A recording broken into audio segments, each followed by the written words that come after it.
नमस्कार, आप देख रहे हैं 4 PM। मैं हूं आपके साथ सिमरन। दिन भर की बड़ी खबरों में आपका स्वागत है। खबरों को विस्तार से जानने से पहले एक नजर आज की हेडलाइंस पर। राजस्थान विधानसभा चुनाव के लिए कांग्रेस ने 33 उम्मीदवारों के साथ जारी की अपनी पहली सूची। लिस्ट में सीएम गहलोत और सचिन पायलट के नाम शामिल। जातिगत जनगणना के मुद्दे पर कांग्रेस को घेरने वाले अखिलेश यादव के बयान का कांग्रेस नेता प्रमोद तिवारी ने दिया जवाब। कहा, राहुल गांधी जातीय जनगणना के सबसे बड़े पैरोकार। कांग्रेस के साथ साथ भाजपा ने भी जारी की राजस्थान विधानसभा चुनाव के लिए 83 उम्मीदवारों की लिस्ट में पूर्व सीएम वसुंधरा राजे का नाम शामिल। महुआ मोइत्रा की बढ़ सकती हैं मुश्किलें। भाजपा सांसद ने अब मोइत्रा पर लगाया देश की सुरक्षा से खिलवाड़ करने का आरोप। इसरो ने आज सुबह 10 बजे गगनयान मिशन की पहली टेस्ट फ्लाइट TVD-1 लॉन्च कर रचा इतिहास। हुआ सफल परीक्षण।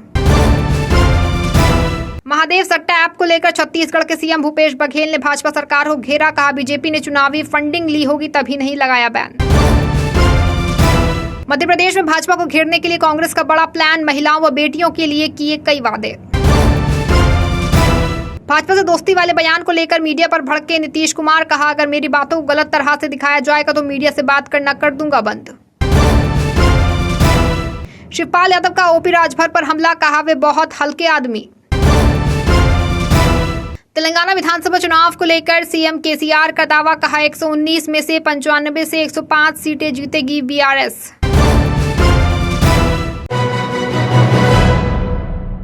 भाजपा के साथ ही कांग्रेस ने भी राजस्थान विधानसभा चुनाव के लिए अपने उम्मीदवारों की पहली सूची जारी कर दी है। इस सूची में कुल 33 उम्मीदवारों के नामों की घोषणा की गई है, जिसमें सीएम अशोक गहलोत और पूर्व प्रदेश अध्यक्ष सचिन पायलट दोनों के नाम शामिल हैं।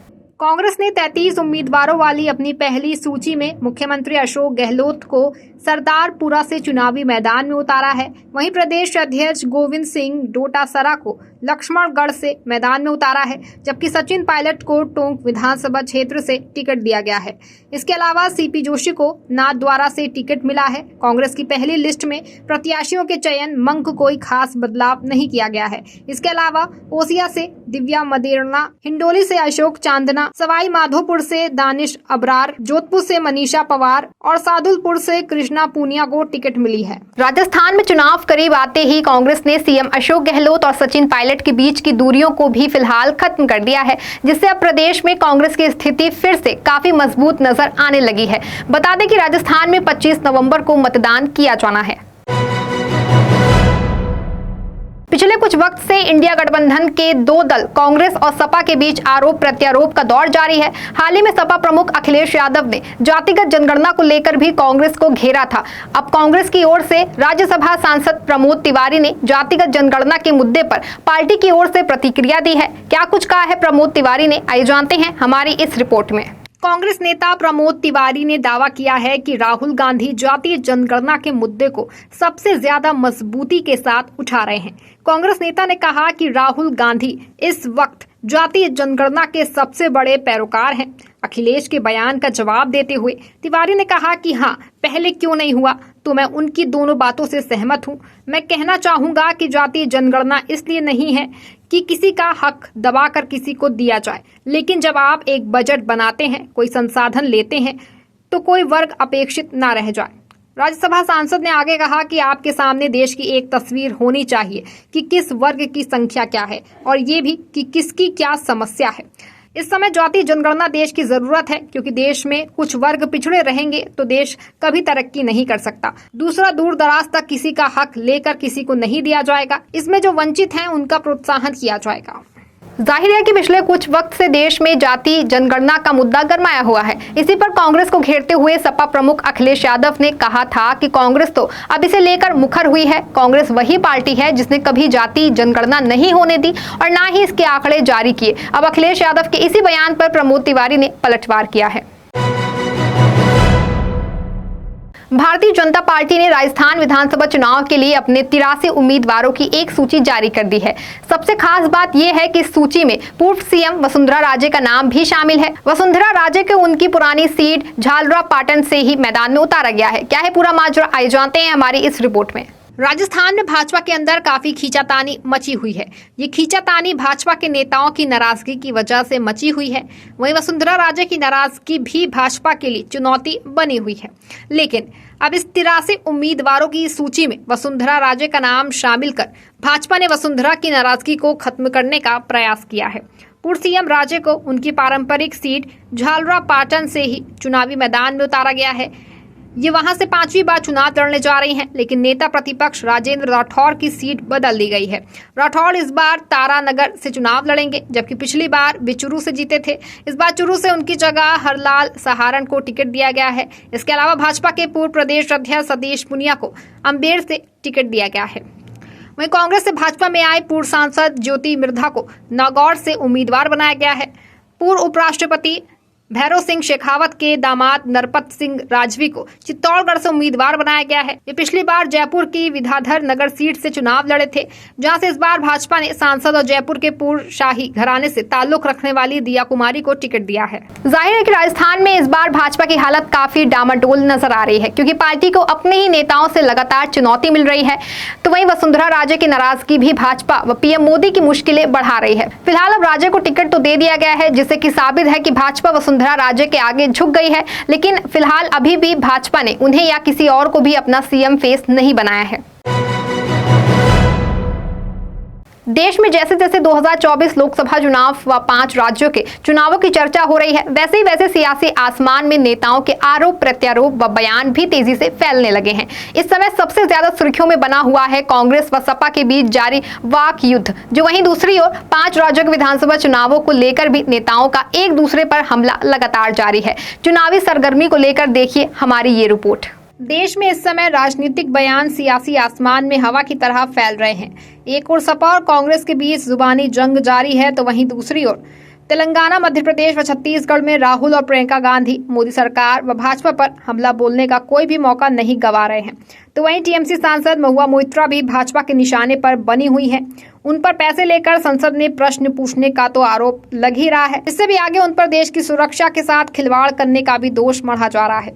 भाजपा सांसद निशिकांत दुबे ने महुआ मोइत्रा पर एक और गंभीर आरोप लगाते हुए कहा कि जब महुआ भारत में थी तो उस वक्त उनकी पार्लियामेंट लॉगिन आईडी का इस्तेमाल दुबई में किया गया। उन्होंने ये भी दावा किया है कि एनआईसी ने उनकी जानकारी जांच एजेंसी को दे दी है। दुबे ने कहा कि एक सांसद ने चंद पैसों के लिए देश की सुरक्षा को दांव पर लगा दिया।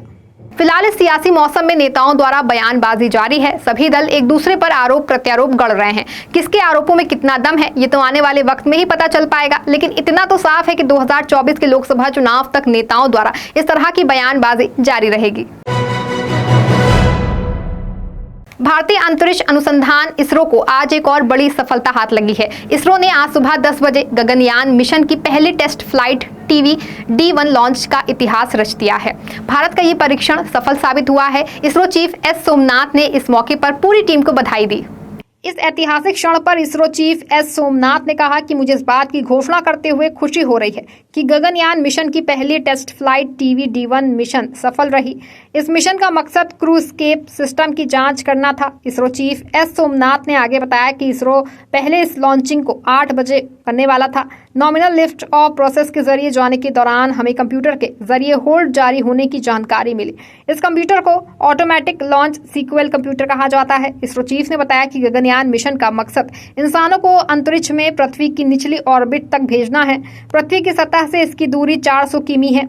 इस मिशन के जरिए भारत पहली बार इंसानों को अंतरिक्ष में भेजेगा और उन्हें सुरक्षित वापस लेकर आएगा। एक के बाद एक 2 मिशन की सफलता के बाद इसरो ने अपने पहले मानव अंतरिक्ष मिशन गगनयान की ओर से पहला कदम बढ़ा लिया है। गगनयान मिशन में 90 बिलियन रुपए खर्च किए जाएंगे। गगनयान मिशन का अंतिम चरण तब खत्म होगा जब एक अंतरिक्ष यान में 3 इंसान को बैठा करके अंतरिक्ष में भेजा जाएगा। माना जा रहा है कि ये 2025 तक संभव है। चुनावी माहौल में छत्तीसगढ़ में नेताओं व राजनीतिक दलों द्वारा एक दूसरे पर वार पलटवार का दौर लगातार जारी है। अब महादेव सट्टा ऐप को लेकर के एक बार फिर से सियासत शुरू हो गई है। इस बीच छत्तीसगढ़ के मुख्यमंत्री भूपेश बघेल ने महादेव सट्टा ऐप को लेकर के भारतीय जनता पार्टी पर बड़ा हमला बोला है। क्या कुछ कहा है सीएम बघेल ने, आइए जानते हैं हमारी इस रिपोर्ट में। केंद्र सरकार व भाजपा पर करारा प्रहार करते हुए सीएम भूपेश बघेल ने कहा कि केंद्र सरकार ने चुनावी फंडिंग ले लिया होगा, इसीलिए ऐप बंद नहीं करवा रही है। उन्होंने बीजेपी के उन आरोपों पर भी पलटवार किया जिनमें बीजेपी ने आरोप लगाया था कि महादेव ऐप के जरिए दाऊद और पाकिस्तान का पैसा कांग्रेस को मिल रहा है। इन आरोप को उन्होंने मूर्खतापूर्ण और हास्यास्पद बताया। सीएम बघेल ने भाजपा के आरोपों पर पलटवार करते हुए कहा कि महादेव ऐप बंद करना केंद्र सरकार का काम है, राज्य सरकार का नहीं। केंद्र सरकार पर आरोप लगाते हुए उन्होंने कहा कि सरकार महादेव ऐप क्यों बंद नहीं करा रही है, कहीं चुनावी फंड तो नहीं ले लिया। उन्होंने कहा कि महादेव ऐप पूरे देश में चल रहा है, जिसमें बीजेपी के लोग ही शामिल हैं। भूपेश बघेल ने कहा कि केंद्र सरकार सट्टा ऐप पर जीएसटी लगाकर पैसा वसूल कर रही है। ये ऐप लोगों को बर्बाद कर रहे हैं, लेकिन सरकार खामोश है, कोई कार्रवाई नहीं कर रही है। उन्होंने कहा कि आपके कार्यकर्ता उनके साथ केक काट रहे हैं, पार्टी कर रहे हैं। वहीं अपनी सरकार की पीठ थपथपाते हुए सीएम बघेल ने कहा कि हमारी सरकार ने जितनी कार्रवाई की शायद ही किसी राज्य ने की होगी। उन्होंने कहा कि अब तक इस मामले में 450 लोगों की गिरफ्तारी हो चुकी है। बता दें कि पहले कुछ दिनों में पूरे देश में महादेव सट्टा ऐप को लेकर चर्चाएं काफी तेज हैं। इसको लेकर भाजपा और कांग्रेस द्वारा एक दूसरे पर आरोप प्रत्यारोप लगाए जा रहे हैं।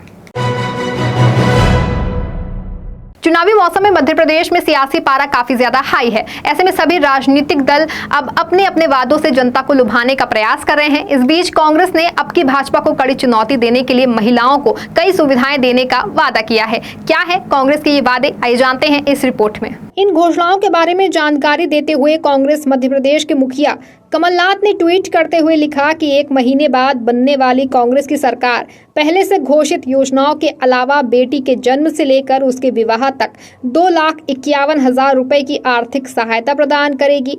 बेटियों के विवाह के लिए 1,01,000 रुपए की सहायता देगी। महिलाओं को महानगर की बसों में मुफ्त यात्रा के पास देगी। इतना ही नहीं, महिलाओं को प्रति माह 1,500 रुपए और 500 रुपए में गैस सिलेंडर के अलावा ये 7 वचन कांग्रेस पार्टी देती है।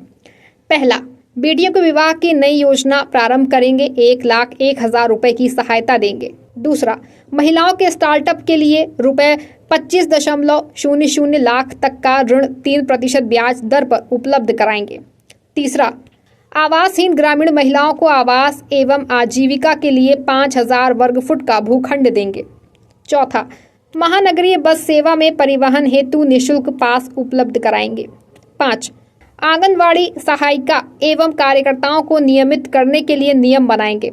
6, आशा एवं ऊषा कार्यकर्ताओं के लिए मैदानी स्वास्थ्य कर्मियों का नया कैडर बनाकर सेवा से जोड़ेंगे।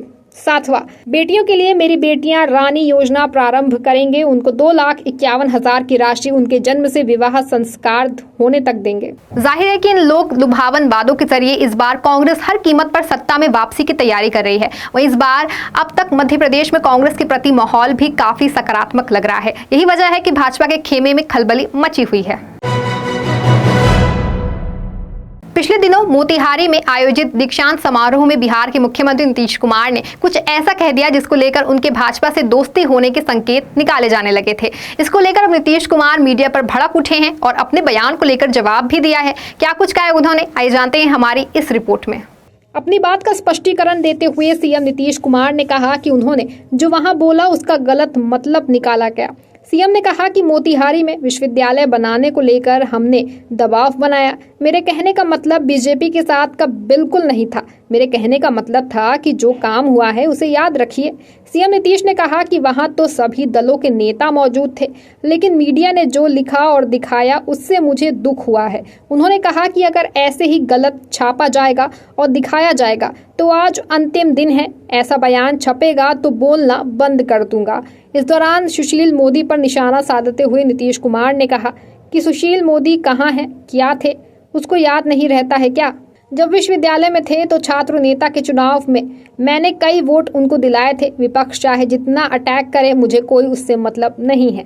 आपको बता दें कि पिछले काफी वक्त से नीतीश के फिर से भाजपा से नजदीकियां बढ़ने और एनडीए में वापस जाने के कयास लगते रहे हैं। हालांकि नीतीश हर बार इन खबरों को सिरे से नकार देते हैं। अक्सर अपने बयानों को लेकर चर्चाओं में रहने वाले सुबह सपा प्रमुख ओपी राजभर ने अब एक बार फिर से कुछ ऐसा कह दिया है जिस पर सियासत शुरू हो गई है। दरअसल राजभर ने समाजवादी पार्टी को भाजपा की बी टीम बताया है। अब इसी को लेकर सपा के राष्ट्रीय महासचिव श्रीपाल यादव ने ओपी राजभर पर निशाना साधा है। क्या कुछ कहा उन्होंने, आइए जानते हैं इस रिपोर्ट में। शिवपाल यादव ने जब ओम प्रकाश राजभर को लेकर सवाल किया गया तो उन्होंने कहा कि ओम प्रकाश राजभर बहुत हल्के आदमी हैं। मैं कई बार कह चुका हूं, उनके बारे में बहुत बोल चुका हूं। वो कभी कुछ बोल देंगे फिर कुछ कहने लगेंगे। शिवपाल ने आगे कहा कि अरे उनका नाम ही क्यों ले रहे हो, उनकी बात क्यों कर रहे हो, बहुत हल्के आदमी हैं। उनका तो खुद का ही कोई ठिकाना नहीं है। आपको बता दें कि एक दिन पहले ओपी राजभर ने सपा को भाजपा की बी टीम बताया था। राजभर ने कहा था कि अखिलेश यादव दिन भर भले ही मंच पर भारतीय जनता पार्टी के खिलाफ भाषण देते हैं, लेकिन शाम होते ही योगी और मोदी को सलाम करने का काम करते हैं। उन्होंने कहा कि अखिलेश यादव व समाजवादी पार्टी भारतीय जनता पार्टी की बी टीम के रूप में काम कर रही है। वहीं पीएम मोदी को फिर से प्रधानमंत्री बनाने के लिए अखिलेश यादव हटकर सहयोग कर रहे हैं। गौरतलब है कि ओपी राजभर यूपी विधानसभा चुनाव के वक्त समाजवादी पार्टी के साथ आ गए थे। हालांकि विधानसभा चुनावों में मिली हार के बाद लोकसभा चुनाव से पहले अब वो फिर भाजपा के साथ जाकर के एनडीए का हिस्सा बन गए हैं। इसके बाद से ही उनके और सपा के बीच लगातार आरोप प्रत्यारोप का दौर चलता रहता है। विधानसभा चुनाव के मद्देनजर तेलंगाना में चुनावी हलचल काफी तेज है। बड़े से बड़े नेता राज्य के चक्कर लगा रहे हैं और राजनीतिक दल एक दूसरे पर निशाना साध रहे हैं। इस बीच अब तेलंगाना के मुख्यमंत्री के चंद्रशेखर राव ने अपनी जीत का दावा करते हुए क्या कुछ कहा है, आइए जानते हैं हमारी इस रिपोर्ट में। बीआरएस अध्यक्ष और तेलंगाना के मुख्यमंत्री के चंद्रशेखर राव ने दावा किया कि उनकी पार्टी आगामी विधानसभा चुनावों में 119 में से 95 से लेकर 105 सीटें तक हासिल कर जीत दर्ज करेगी। केसीआर ने कहा कि 2016 में नोटबंदी और कोविड-19 महामारी के कारण तेलंगाना की आर्थिक वृद्धि में कमी आई थी। वित्तीय बाधाओं के कारण कुछ विकास कार्यक्रम धीमे पड़ गए थे। पार्टी के उम्मीदवारों को भारी बहुमत से जिताने के लिए लोगों से कड़ी मेहनत करने का आह्वान करते हुए राव ने कहा कि राज्य अपने विकास के महत्वपूर्ण चरण में पहुंच गया है। विकास एवं कल्याणकारी योजनाओं को जारी रखने के लिए बीआरएस को फिर से जीतना चाहिए। सीएम राव ने कहा कि हमें मौजूदा वृद्धि और उपलब्धियों से संतुष्ट नहीं होना चाहिए और अच्छा करने के लिए प्रयास करता रहना चाहिए और हमें लोगों के जीवन को सरल बनाने के लिए सुविधाएं पहुँचाना चाहिए। जाहिर है कि चुनावी मौसम में तेलंगाना में सभी दल एक दूसरे पर निशाना साध रहे हैं। कांग्रेस जहां अपनी जीत का दावा कर रही है तो वहीं अब केसीआर ने अपनी जीत की बात कही है। इस बुलेटिन में आपके लिए बस इतना ही। ऐसी बड़ी तमाम खबरों से जुड़े रहने के लिए देखते रहें 4PM। धन्यवाद।